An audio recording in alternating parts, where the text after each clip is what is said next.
Hi, it's high time that we cover another few obscure Amiga games. And since it's a system that was nearly as big as DOS was, there's a lot. So let's jump straight in.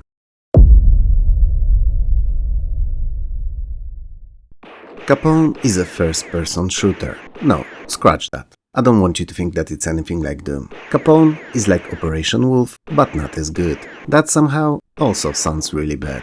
Let's try again. Capone is an arcade shooter with first-person perspective view set in 1920s Chicago, playing a lot like well-known and more popular Operation Wolf. Better. At least I'm not dissing it in the first sentence. You play as a lone gunman who goes through sideways scrolling and gangsters-filled streets of Chicago, bringing bullet-delivered justice to each and every one of them. So, gangsters pop up from behind the buildings, crates and through windows, and you need to take them all down, making sure not to hit any innocent bystanders. So, all the women, kids and dogs are a no-go. I mean, they're a go-go if you really want to, but they will cost you your life. Some stages are set indoors, and they're a nice change of pace, even if the gameplay mechanics don't really differ from the regular ones. Capone can be played alone or with a friend, and either using a mouse or a light gun. In fact, it was the very first Amiga game to support a light gun. And good that it does, cause mouse controls are basically useless. And if you try to play Capone with a mouse, chances that it will survive the attempt are very minimal. Soon enough, you'll find yourself first smashing the rodent against the table maniacally,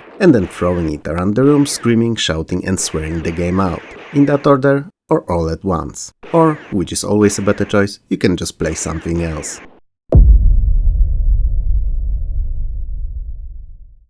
Blockhead II is a top-down view puzzle game in which your objective is to collect a number of ingredients and then put them in a magic mixing pot. You can carry them to the pot one by one, or alternatively push or pull the pot over them to pick them up.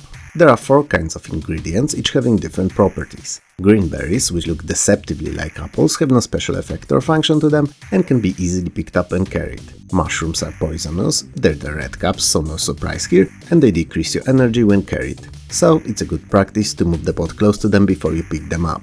If possible, that is. Magic dust accelerates time, and time is your biggest enemy in most puzzle games. Blockhead II being no exception to that. And finally skulls. They can't be picked up and carried as they instantly kill you, so you have to push the pot over them. You lose a life when time or energy runs out, so make sure to take a note of both when playing. Each next level is naturally more demanding than the last, and while the first few are really simple, soon enough you'll find yourself pondering on strategies and your approach for each next stage. Other than all that, levels also feature traps and various pickups. Traps, as you can imagine, are there to make your life less pleasant and turn otherwise rather fun run into a nightmare-filled puzzling horror. I'm exaggerating, but only a little. Items are very useful though and will help you all throughout the game. Axes can be used to clear out barricades, dynamite to destroy walls, and magic wands to either teleport yourself or the pot across the level. Now, I'm sure that hearing me say all that and watching the footage, you figure out Blockhead II is pretty darn fun. And it is. So why is it in a video like this one, talking about games that are largely unknown?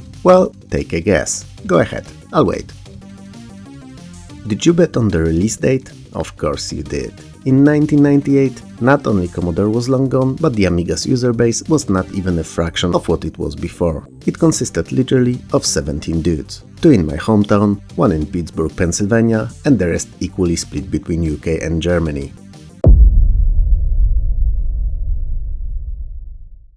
Chrono Quest is one of the earliest point-and-click adventure games. Most of its story is told by still images and windows, and the controls are placed around the screen borders. The game starts in a father's chateau, because yes, you're loaded, around 1920. And yes, starts because, as the title may have given it away already, you will be able to traverse through time. Good things, and there though, because you're not home to have fun. Your father died, and I'm sorry. Or have been killed actually, and you're somehow the main suspect. The letter that he left behind, however, points to the possibility of the killer being his servant Richard.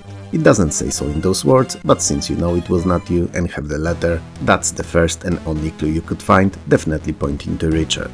So you will need to find your father's spare time machine, because of course that he had more than one. I mean, if you have a chateau, you need at least a couple of time machines. When you find one, it's time to seek out numerous magnetic cards scattered around the house. Each of these, when inserted into the machine, allows you to transport to a different time period. Every period that you'll travel to holds a piece of the clue that, when put together, will lead you to the future where, when Richard is hiding. Now, I gotta raise a subject here. Have any of you ever used floppy disks in the past? I assume so since you're watching videos on my channel, but floppies were a magnetic media, and when put near strong magnet, they demagnetized and had their data erased or corrupted. You follow? So what would happen if a time-traveling magnetic card would be influenced by such a magnet? For instance, one found in basically any large speaker. Would it send you to a different, difficult-to-predict time period? Or would it tear you to pieces, sending each part sometime else? Or perhaps just straight up not work? I'm curious. What's your take on it? Anyway, Chrono Quest may not woo anyone with its presentation, but the story and very logical puzzles make it a must-play for any and all fans of adventuring genre.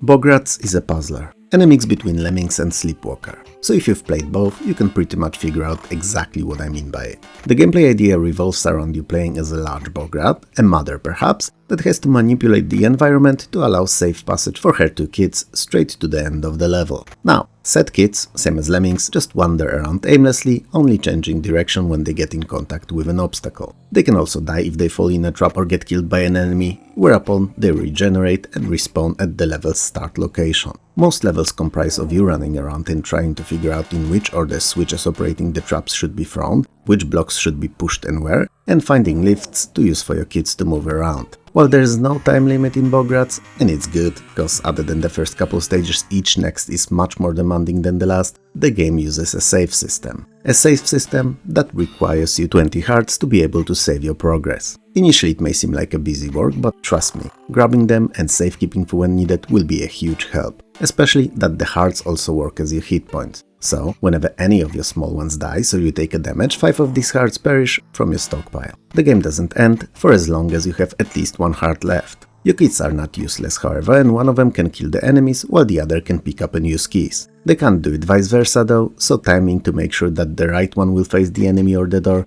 is an added tricky element to the puzzling. Bograts is made out of 60 levels and they very quickly ramp up in difficulty, so learning all the inner workings and gameplay mechanics as fast as possible is crucial. Presentation-wise, Bograts is not bad. The graphics are rather clean and easy on the eye, though a tad dark if you ask me, at least in emulation. It may be a different case when played on original hardware. That said, while generally speaking not bad, the art on display is not 1996 good. It's 1992 decent at best, so a tad disappointing for the release date. Fortunately, it's gameplay that's what's most important, and Bograts is a really fun game if you enjoy unusual puzzlers.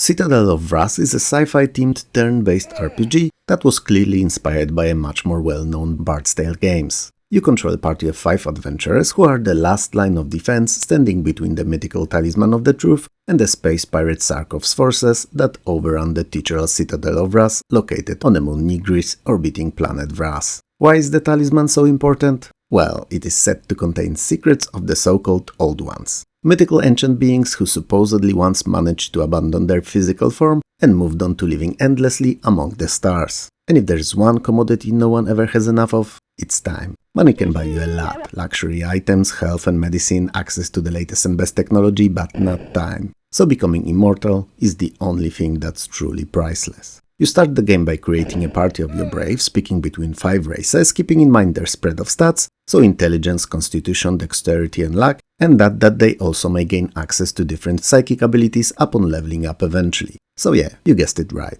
Races can be kinda treated like classes, and psychic skills like magic spells when comparing the Citadel of Vras to any classical fantasy RPGs. Once the party is made, the Citadel lays open for you to explore. It is composed out of 9 levels on a 20 by 20 grid. First level features scattered around it various shops selling weapons, shields, compasses, light sources and lockpicking devices, and the so-called Bureau of Advancement, which serves 2 different purposes. Allows you to level up your characters when they earn enough experience, and also train their psychic powers. Gameplay and combat are from the first-person perspective and play out in turns, and the further you get in the levels, the more demanding the enemies will be, but the rewards for defeating them will grow exponentially too. There's no reason to dance around the subject. Citadel of Vras is not great. It's not broken, but it's obvious that it was made by one person. The gameplay, underlying mechanics and balancing would require a lot of polish, and the presentation should be scrapped entirely and remade from ground up. Is it unplayable? It's not. It can be completed if you give it your time, but it would be a much better title if the lonely coder had at least couple more people working with him.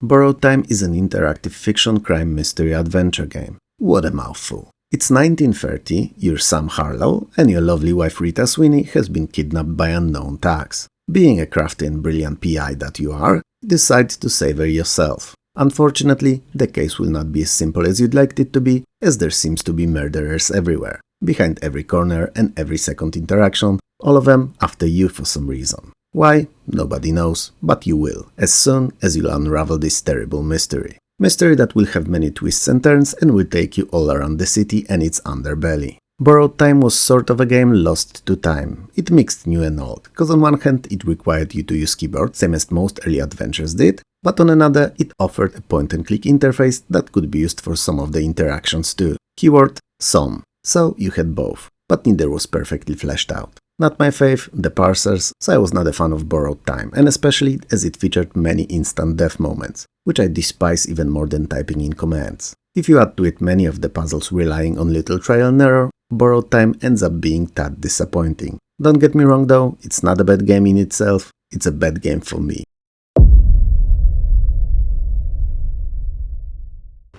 Coala is a flight combat simulation in which you fly a series of randomized missions in one of 3 available copters: AH-64 Apache, Mi-35 Hind, or Mi-28 Havoc, and eventually, after scoring 100 points, a fictional titular supercopter A-88 Coala. So, not 3 but 4 it seems. Math is not one of my strongest suits. Anyway, the simulation aspect of the game is quite heavily used, allowing you to use a very unique freeview mode in which you can freely look around the cockpit. Now, as much as it may be fun to witness something like that on the Amiga, its usefulness is much more than just that and unquestionable. It's your best line of defense against suddenly appearing from the flank or back enemies, stray or enemy rockets speeding your way, and the likes. So while you have your instruments to rely on, your eyes are the most important one of them all. Since we're on the weapons, there's naturally Sidewinder and Hellfire rockets among others, and flares and shafts for defense too. Interestingly enough, other than the oh-so-useful virtual cockpit, the biggest curiosity of Coala is its war engine AI, which keeps running all the time whether you take an active role in a conflict or not, meaning that no 2 missions should ever be identical, as when you're in between them, the war carries on and the outcomes of what's happening will influence a kind of a mission you may be sent on next. For its time, Coala's full 3D graphics were considered excellent on the Amiga, even if too little too late to save already bankrupt Commodore. Personally, I'm not a fan of very early 3D, so we'll skip judging it. If you don't mind it, however, Coala is rather good and you should have quite a lot of fun playing it.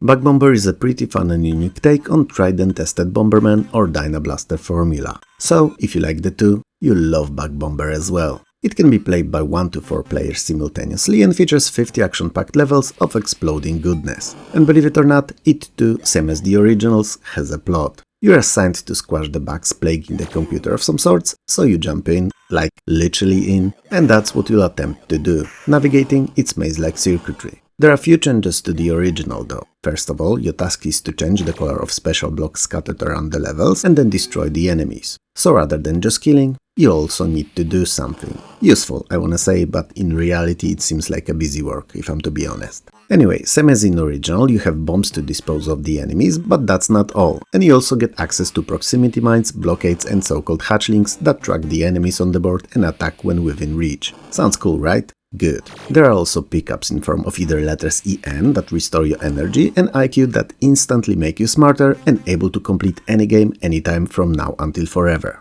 Or I'm lying and they increase the tracking ability of the hatchlings. One of the two. I'm sure you can work it out. Same as in Bomberman, Bug Bomber is a lot more fun when played with others and not alone, both in co-op and competitive mode. With friends, it's virtually endlessly playable. Alone, I'd give Bug Bomber 30-ish levels before the staleness of doing the same all the freaking time starts to creep in and you begin looking for another title to play.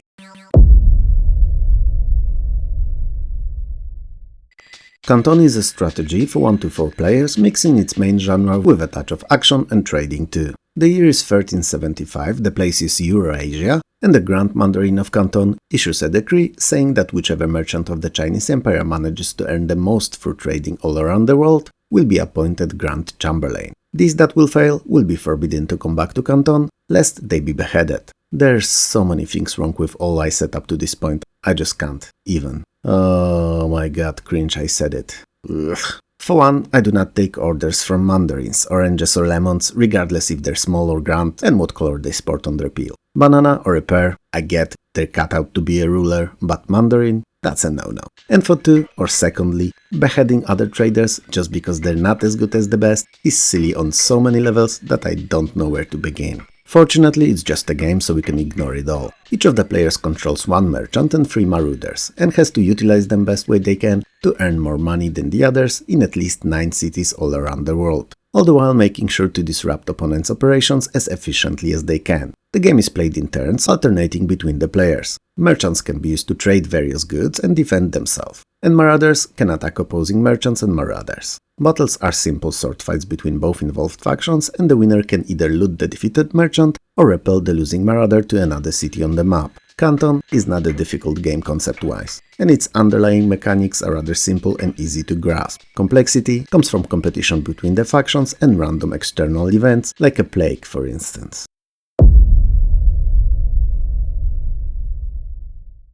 Ironically, Clever and Smart is neither clever nor smart, and it's based on a much better and very popular in certain regions of Europe Mortadelo y Filemon graphic novel by Francisco Ibanez. The graphics and sounds are the only redeeming factor of this third, being rather nice, faithful to the source material and polished. Perhaps not the best that the Amiga could offer, but definitely not bad for 1988. You play as the 2 eponymous detectives searching around the town for the missing scientist, Dr. Bacterius. Clever and Smart run around together, all around the top-down view city and its sewers, examining everything – people, objects and buildings, looking for any and all hints on the missing scientist's location. Many of the locations will require you to have certain specific items to progress further, and to get those you'll need to complete different unimaginative mini-games for money. Money that can be spent on food, disguises and equipment. The aforementioned minigames are snail racing, coin throwing, signature forging, cable mending, and BOMB diffusion. They're hardly playable, the controls are a mess, and the fun factor is minimal to non-existent.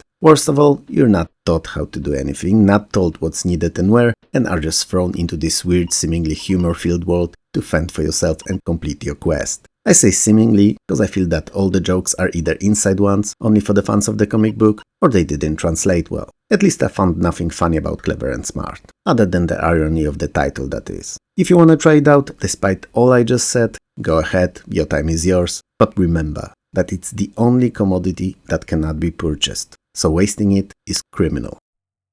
Did you know any of today's 10? Even better, did you play any of them? Make sure to let me know in the comments below.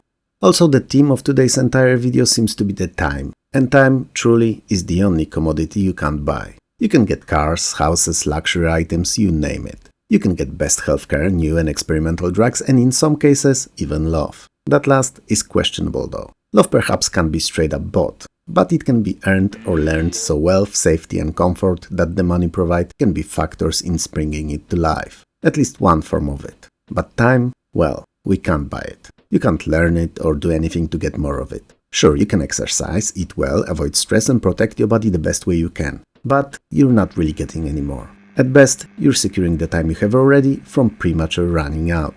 But what about time you spent with your loved ones, with your friends or pets? It's their time. As priceless and unique as that of your own. And as big of a treasure. And it's the only treasure that gains in value the less of it there is. Do you have 5 cents to add to it? Am I spot on, or is there something more valuable out there? Let me know in the comments below. If you liked the video, hit those like and subscribe buttons below. Smash them if you have to, it helps more than you could ever know. Also, I would like to thank you and all my amazing Patreon and YouTube members for helping this channel keep going. And last but definitely not least, I would like to thank all the wonderful folks who record and upload playthroughs, let's plays and other retro-centric videos here on YouTube, because they help to preserve the games that would have otherwise be long forgotten. So thank you.